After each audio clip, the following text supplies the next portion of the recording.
Of course, ChatGPT 4 is better than 3.5, but I was very disappointed, because you can replace all the extra functions with similar or better free tools. Let's have a look. If you have used Midjourney before, you are probably as excited as me when hearing that Dall-E 3 will be available within ChatGPT. Finally, a super easy to use, convenient user interface. And the user interface is definitely amazing. Just look at this conversation where ChatGPT refused to create a picture of Spider-Man due to copyright, but then came up with a workaround for me. I think this is hilarious. And it basically created Spider-Man without me mentioning the name. But aside from a great user interface, the results of Dall-E 3 are just not on par with Midjourney. Sure, it does some things very well, like writing text, but when it comes to realism and overall creativity and, how would you say it, when it comes to stunningness of the picture, Dall-E 3 just cannot compare with Midjourney as of right now. Don't get me wrong, I love that it writes text mostly correctly, and another great thing is that it follows prompts exactly, unlike Midjourney. But when it comes to the overall output and art aspect of it, I definitely still prefer Midjourney. And aside from that, you can use Dall-E 3 for free when you use Bing Image Creator. So overall, it just doesn't make the Plus subscription worth it for me. But what about the new PDF feature? Well, the PDF Analyzer is probably the most disappointing thing when it comes to the Plus subscription. I was super excited, thinking that I could chat with my bachelor's thesis, but then this happened. So I asked ChatGPT to give me a brief summary of the PDF. Okay, we are waiting. It seems to be fragmented. We are waiting again. Can't identify due to structure, language or inconsistencies. And we are waiting again. Can't extract due to variations in wording and structure. And we are screw this. Okay, there are a lot of graphs and tables, so let's test it with an almost pure text PDF. Let's take this 90-page PDF from Ben Goertzel about why LLMs probably are not a viable path towards AGI, and see what happens here. Okay, let's just ask, why aren't LLMs a viable path toward AGI according to the paper? And we wait.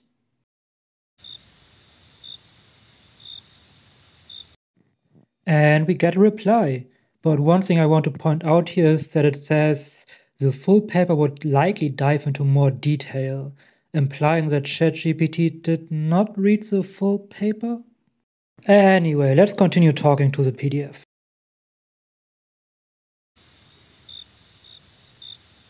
And we wait some more.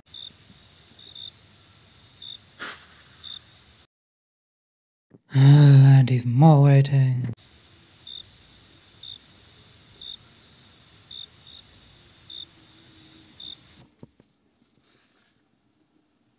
This is just annoying and not helpful at all. You know what is helpful and entirely free? Claude 2. It had no issues whatsoever talking about my bachelor's thesis.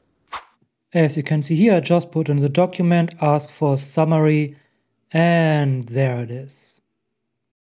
And even asking a follow-up question is no problem at all. Oh, and by the way, I should mention that my thesis is in German, so it also translated everything into English. And also talking about the 90-page PDF is not a problem, and also much faster. As you can see, I asked why aren't LLMs a viable path towards AGI according to the paper, and Claude 2 immediately gives me a very good answer to that. And as you can see here, asking follow-up questions is very easy. Claude 2 can comprehend them well, answers fast, and yeah, it's just fun to chat to the PDF, not like how it is with GPT Plus.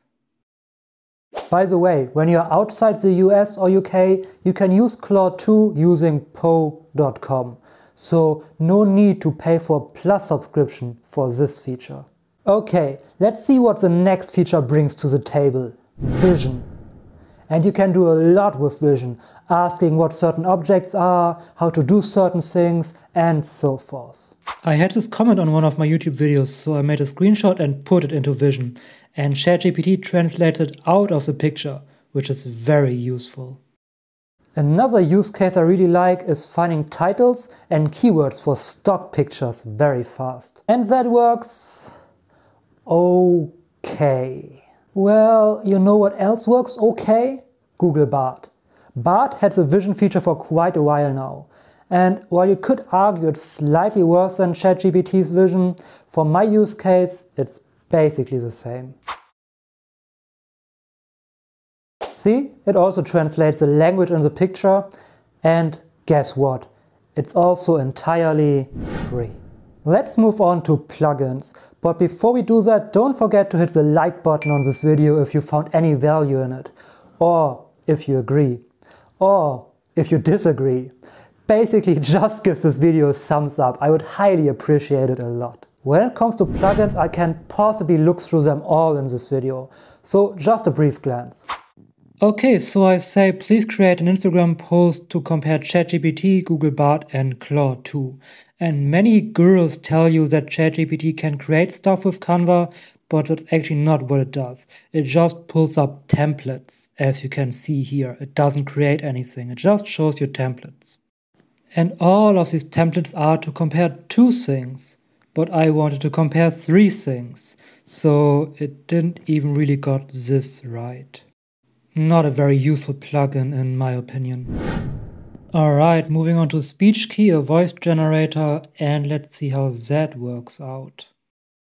Alright, once it's finished we just click here and that brings us to Speech Key, and it's still loading. In the meantime we can look there on the left where you see free plan. We have 0 generations left. And you get exactly 2 generations with the free plan. After that, well, you need to pay for more on top of your Plus subscription. We'll look at that in just a moment, but let's listen to the voice generation now. The different ChatGPT Plus functions are not very convincing in my opinion. And that sounded quite good. So the only issue now is the extra payment. As you can see here, only 2 free voice generations on the free plan, and then the upgraded plan costs $9 a month. I will definitely stick with 11 Labs, which has a way more generous free plan, and the upgrade only costs $5, and for the first month only $1. So yeah, this plugin is also a big no for me.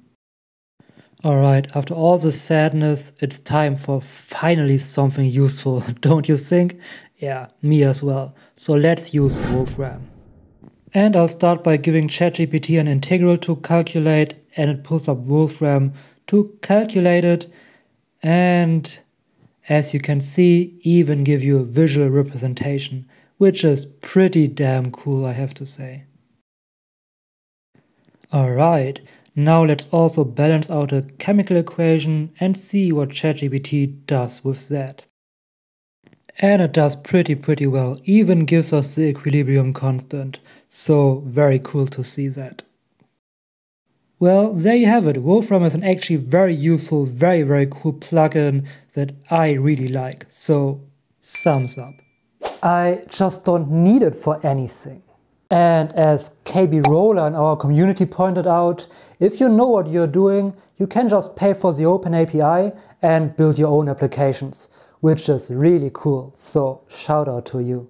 I am not claiming that you cannot do more with ChatGPT Plus, and as you know, I'm basically a beginner, probably just like you. Specifically on X, Twitter, you can find amazing threads of all the great use cases with ChatGPT Plus. But for my use cases, and probably for the use cases of most normal users, the Plus subscription is just not really worth it at this point. Especially the PDF analyzer was highly disappointing and a lot worse than the one from Claude 2. Speaking about PDFs, this thesis from Ben Goertzel about why LLMs are not a viable path towards AGI was highly fascinating, and I dissected and talk a lot more about this thesis and his other thesis about how AGI could be achieved in the video right over here. Hey, Future Philip here, and between me making this video and uploading the video, GPT-4 Turbo was released. I'm not sure if it was released for everyone, but it seems to fix some of the issues that I mentioned. So in case it's worth it now, and even better, I'll definitely let you know with an updated video.